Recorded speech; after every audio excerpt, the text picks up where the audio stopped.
నమస్కారం city news కి స్వాగతం నేను వి రామచంద్ టీజీవీ కళాక్షేత్రం ద్వారా నాటకరంగం అభివృద్ధికి రాజ్యసభ మాజీ సభ్యులు టీజీ వెంకటేష్ చేస్తున్న కృషి అభినందనీయమని పాణ్యం శాసన సభ్యురాలు శ్రీమతి గౌరిచిడత వెంకటరెడ్డి అన్నారు. ఈ మేరకు టీజీవీ కళాక్షేత్రంలో జరుగుతున్న కర్నూలు ఉత్సవ్ 2025 రెండవ రోజు కార్యక్రమానికి ఆమె ముఖ్య అతిథిగా హాజరయ్యారు. ఆంధ్ర రాష్ట్ర అవతరణ దినోత్సవాన్ని పురస్కరించుకుని నగరంలోని టీజీవీ కళాక్షేత్రంలో జరుగుతున్న కర్నూలు ఉత్సవ్ 2025 రెండవ రోజు కార్యక్రమంలో ముఖ్య అతిథిగా పాణ్యం శాసన సభ్యురాలు శ్రీమతి గౌరిచిడత వెంకటరెడ్డి హాజరయ్యారు. ఈ సందర్భంగా జరిగిన కార్యక్రమంలో టీజీవీ కళాక్షేత్రం అధ్యక్షుడు పత్తి ఓబులయ్యతో పాటు కార్యవర్గ సభ్యులు పాల్గొన్నారు. ఈ సందర్భంగా రంగస్థల కళాకారుల విశిష్ట సేవలకు సంబంధించి కళాకారులను ఘనంగా సన్మానించారు. అనంతరం జరిగిన సమావేశంలో పాణ్యం ఎమ్మెల్యే శ్రీమతి గౌరిచిడత వెంకటరెడ్డి మాట్లాడుతూ ఆంధ్ర రాష్ట్ర అవతరణ దినోత్సవాన్ని పురస్కరించుకుని టీజీవీ కళాక్షేత్రంలో ఇంత పెద్ద ఎత్తున కార్యక్రమాలు ఏర్పాటు చేయడం అభినందనీయమని చెప్పారు. ఇలాంటి కార్యక్రమాల నిర్వహణకు సంబంధించి టీజీవీ కళాక్షేత్రాన్ని అన్ని విధాల అభివృద్ధి చేసిన రాజ్యసభ మాజీ సభ్యులు టీజీ వెంకటేష్కు ధన్యవాదాలు తెలిపారు. కళలను కళాకారులను ప్రోత్సహించడంలో రాజ్యసభ మాజీ సభ్యులు టీజీ వెంకటేష్ ఎప్పుడూ ముందుంటారని 7 రోజుల పాటు జరుగుతున్న ఈ కార్యక్రమానికి రాష్ట్ర ప్రభుత్వం కూడా సహకారం అందిస్తోందని వెల్లడించారు. కళాకారులకు కర్నూలు పుట్టినిల్లని ఇక్కడి నుంచి ఎంతోమంది కళాకారులు రాష్ట్ర జాతీయ స్థాయిలో రాణించారని ఆంధ్ర రాష్ట్ర అవతరణ జరిగిన సందర్భంలో తొలి రాజధానిగా కర్నూలు ఉన్న విషయాన్ని గుర్తు చేశారు. తెలుగు వారంతా ఒక్కటిగా ఉండాలని ఆంధ్ర రాష్ట్ర అవతరణ కోసం అసూలు వాసిన అమరజీవి పొట్టి శ్రీరాములు త్యాగాన్ని తెలుగు జాతి ఎన్నటికీ మర్చిపోదని వివరించారు. ఆంధ్ర రాష్ట్ర అవతరణ దినోత్సవాన్ని పురస్కరించుకొని కర్నూలు ఉత్సవ్ కార్యక్రమాలు నవంబర్ 1వ తేదీ నుంచి 7వ తేదీ వరకు జరగబోతూ ఉన్నాయి. ఈ మన సంస్కృతి సాంప్రదాయాలు మన కళలను అన్నిటినీ వైపులా వ్యాపింపజేయాలన్న ఈ ఖ్యాతిని విస్తరింపజేయాలన్న ఉద్దేశంతో ఈ కార్యక్రమం ఏర్పాటు చేసుకోవడం జరిగింది.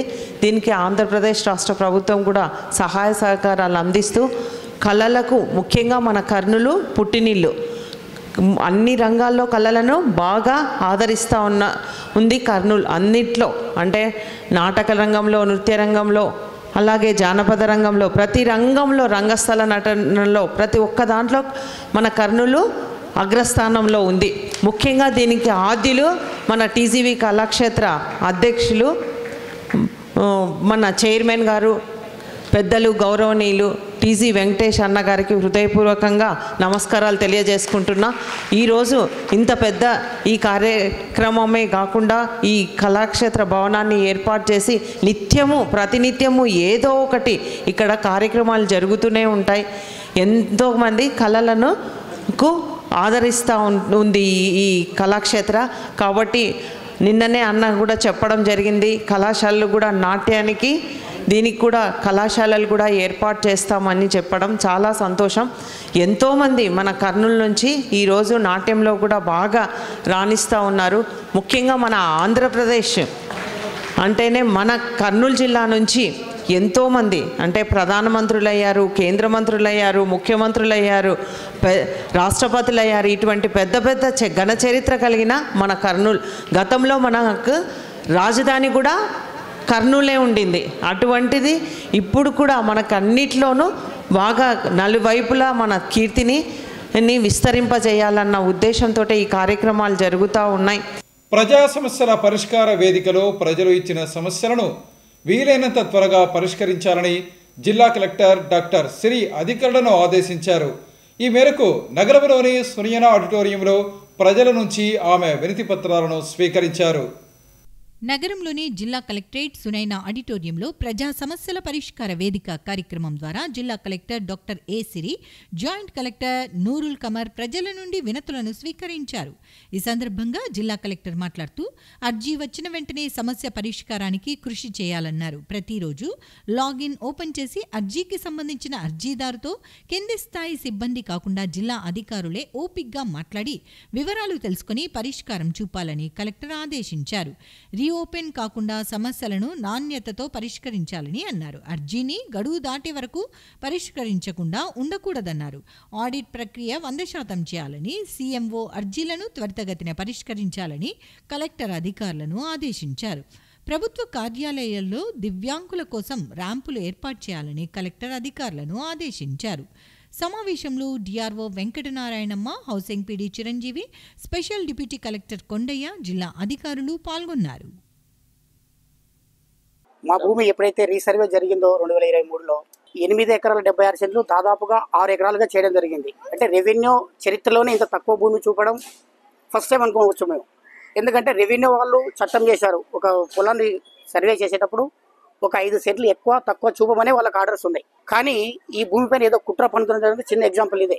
ఈ భూమిని ఇంత తక్కువగా చూపించండి అని చెప్పి మా ఆపోజిషన్ పార్టీ ఎవరైతే మా మీద ఇప్పుడు ఈ భూమి ఆన్లైన్ కాకుండా అడ్డుపడుతున్నాడో తను ముందే ఎంఆర్ఓ గారిని, సర్వేని, విఆర్ఓని కన్సల్ట్ అయ్యి వీళ్ళకి తప్పుడుగా రిపోర్ట్ ఇవ్వండి, వీళ్ళ భూమిని తక్కువ చూపిస్తూ ఇవ్వండి అని చెప్పి ముందే కన్సల్ట్ చేయాలంటే మాకు కనపడుతుంది. ఇది దాదాపు 2.5 years నుండి మేము తిరుగుతున్నప్పటికి కూడా ప్రభుత్వ అధికారులు ఎలాంటి చలనం లేకపోవటము, ఎన్నిసార్లు రిక్వెస్ట్ చేసినప్పటికి కూడా ఆ పొలం అలానే ఉండిపోయింది. ఇప్పటికి కూడా మన కలెక్టర్ మేడం దగ్గరకు వచ్చి ఇక్కడ ఒకసారి మనం ఇస్తే కలెక్టర్ మేడం తగిన ఆధారాలతో సరైన న్యాయం చేస్తుందని చెప్పి దాదాపు మేము ఆ భూమిని టైటిల్ డీడ్స్గా కలిగి ఉన్నాం. పట్టా, పహాని, అడంగల్ పొజిషన్ కూడా మేమే ఉన్నాం.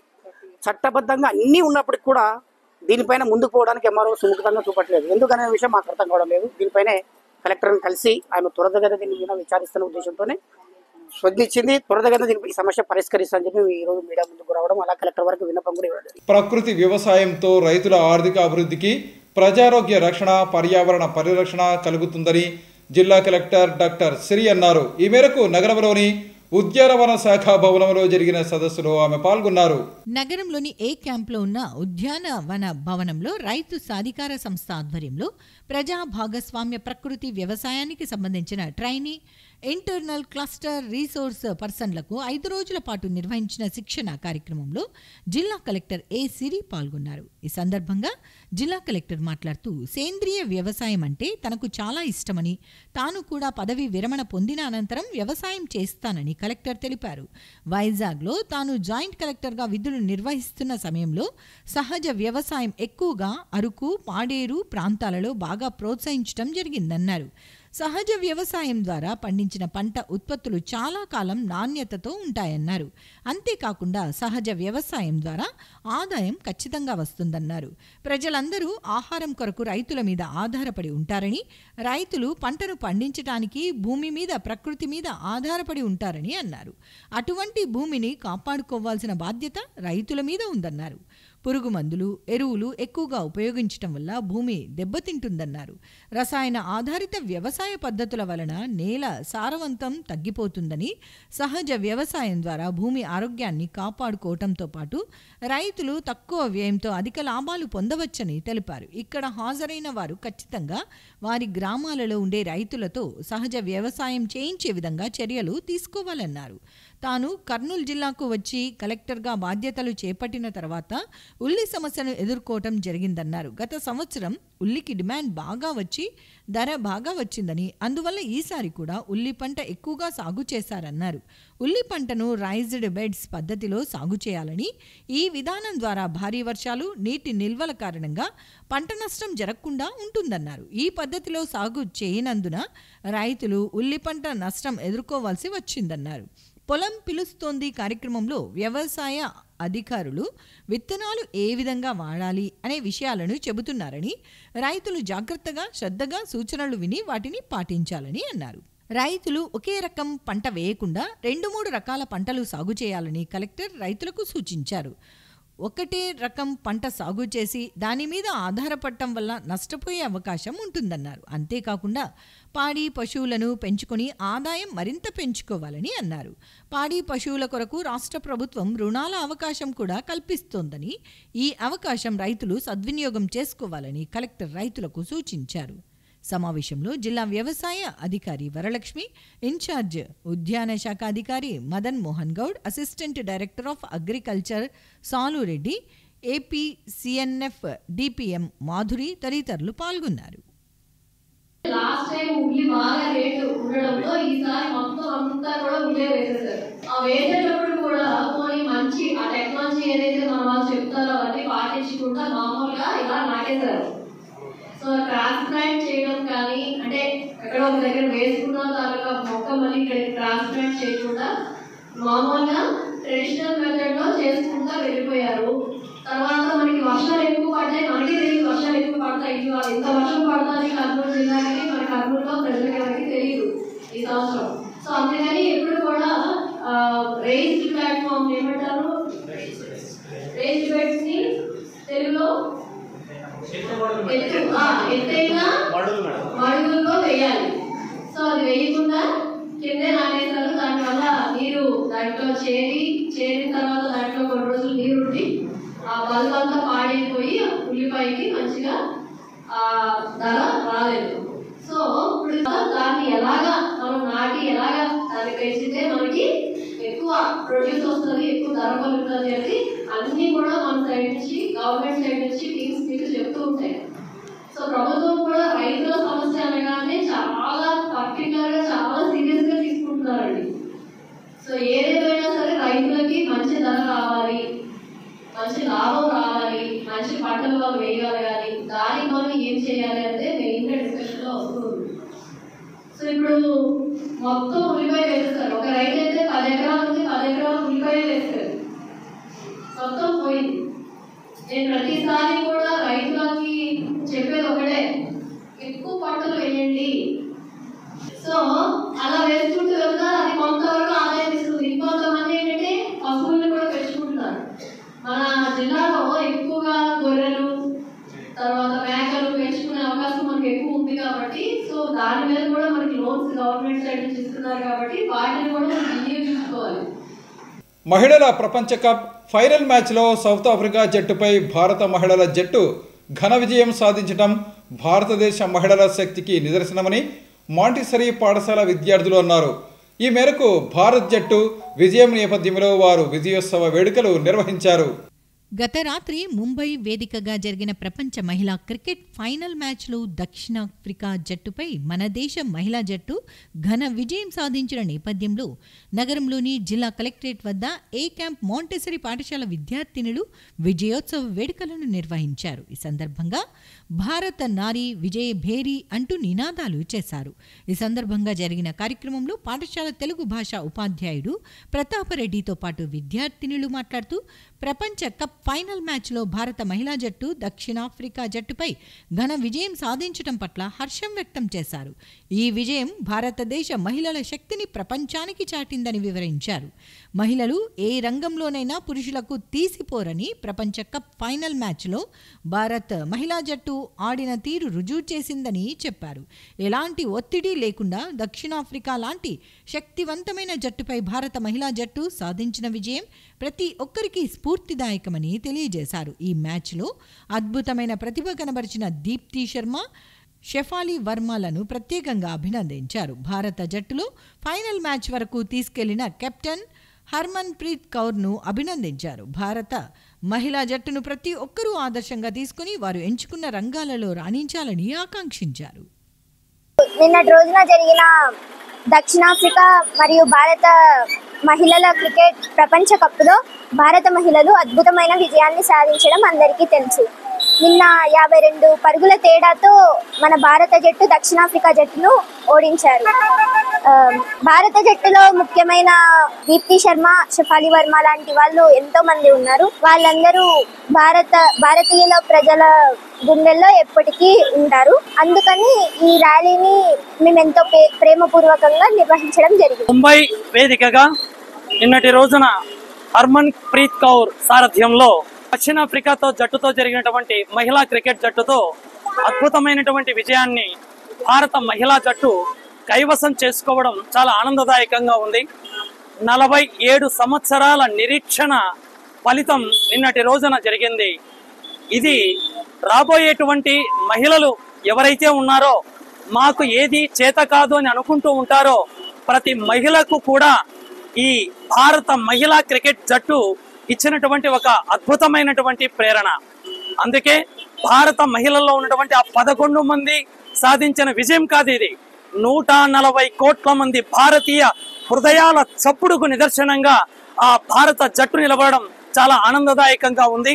అందుకే ఇక ముందు కూడా ఈ భారత మహిళా జట్టు ఎన్నో అద్భుత విజయాలు సాధించాలనేటువంటి ఒక మంచి ఉద్దేశంతో కల్లూరు, కోడుమూరు నియోజకవర్గాలకు చెందిన 32 మంది మహిళలకు ప్రధానమంత్రి ఆవాస్ యోజన కింద గృహాలు మంజూరు చేయాలని జిల్లా అధికారులను బీజేపీ నాయకురాలు గీతా మహదురు కోరారు.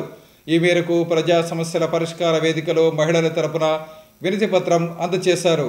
ఎలాంటి ఆధారం లేని తమకు ఇళ్ల స్థలాలు కేటాయించాలని ప్రజా సమస్యల పరిష్కార వేదికలో జిల్లా కలెక్టర్ డాక్టర్ ఏ సిరికి బీజేపీ నాయకురాలు గీతా మాధురి ఆధ్వర్యంలో కల్లూరు, కోడుమూరు నియోజకవర్గాలకు చెందిన మహిళలు వినతి పత్రం సమర్పించారు. ఈ సందర్భంగా బీజేపీ నాయకురాలు శ్రీమతి గీతా మాధురి మాట్లాడుతూ కల్లూరుతో పాటు కోడుమూరు అసెంబ్లీ నియోజకవర్గానికి చెందిన 32 మంది మహిళలు తమకు ఇళ్ల స్థలాలు కావాలని జిల్లా అధికారులకు వినతి పత్రం సమర్పించినట్లు తెలిపారు. ప్రధానమంత్రి ఆవాస్ యోజన పథకం కింద వీరికి గృహాలు, ఇళ్ల స్థలాలు మంజూరు చేసి గృహాలను నిర్మించి ఇవ్వాలని కోరారు. జిల్లా అధికారులకు వినతి పత్రం సమర్పించిన 32 మంది మహిళలకు ఎలాంటి ఆధారం లేదని, ఈ నేపథ్యంలో వారికి ఇళ్ల స్థలాలు ఇచ్చి ఆదుకోవాలని అధికారులను కోరారు. ఇండ్లు లేక, ఆధారం లేక ఉన్నటువంటి వీళ్ళంతా కూడా ఈ రోజు ప్రజా దర్బార్లో వారికి ఆవాస యోజన కింద నరేంద్ర మోడీ గారు పెట్టినటువంటి పథకము ఆవాస యోజన. ఎవరికైతే ఇండ్లు లేవో వారందరికీ కూడా హక్కు ఉన్నటువంటి వారు వీళ్ళందరికీ కూడా ఇల్లు కావాలి అంటూ ఇవాళ ఒక పిటిషన్ ని మనము ప్రజా దర్బార్ లో ఇవ్వడానికి ఇవాళ వీళ్ళంతా కూడా వచ్చినారు. టోటల్ 32 మంది మహిళలే ఉన్నారు. మొత్తము వీరికి ఎటువంటి ఆధారం కూడా లేక అసలు ఎంత దీన స్థితిలో ఉన్నటువంటి వీరికి సహాయం చేయాలంటూ కలెక్టర్ గారికి ఒక అర్జీ పెట్టుకోవడం జరిగింది. కాబట్టి మీరంతా ఇది గమనించి మా నరేంద్ర మోడీ గారు ఇచ్చినటువంటి ఆవాస యోజన పథకం కింద వీరికి తప్పకుండా త్వరలో ఇల్లు ఇస్తారని కోరుకుంటూ ఇవాళ మేము ఇచ్చినటువంటి అర్జీని మీరు అంగీకరించి వీరికి త్వరలో గృహాలను ఇవ్వాలని చెప్పి గవర్నమెంట్ ను కోరుతా ఉన్నాము. ఇలాంటి పథకాలు ఏవైతే ఉన్నాయో, ఈ రోజు ఇచ్చినటువంటి ఇట్లాంటి అర్జీలు ఏవైతే ఉన్నాయో, ఎన్ని పథకాలు ఉన్నాయో వాటన్నిటిని కూడా ఇంప్లిమెంటేషన్ చేయడానికి మా కూటమి ప్రభుత్వం కూడా రెడీగా ఉంది అని కోరుకుంటూ దాన్ని ఇంప్లిమెంటేషన్ చేయమని కోరుతా. కాలి గాయంతో బాధపడుతున్న తనను కుటుంబ సభ్యులు బయటకు వెళ్లగొట్టారని, వారి నుంచి తనకు న్యాయం చేయాలని ప్రజా ఆరోగ్య సమితి అధ్యక్షుడు వీరన్న కోరారు. ఈ మేరకు జిల్లా అధికారులకు వినతి పత్రం సమర్పించారు. కల్లూరు ప్రాంతానికి చెందిన ప్రజా ఆరోగ్య సమితి అధ్యక్షుడు వీరన్న తనను కుటుంబ సభ్యులు వెలివేశారని, తనకు న్యాయం చేయాలని జిల్లా అధికారులకు విజ్ఞప్తి చేశారు. నగరంలోని జిల్లా కలెక్టర్ కార్యాలయం ఎదుట ఆయన జిల్లా అధికారులకు ఇచ్చేందుకు వినతి పత్రంతో వచ్చి మీడియాతో మాట్లాడారు.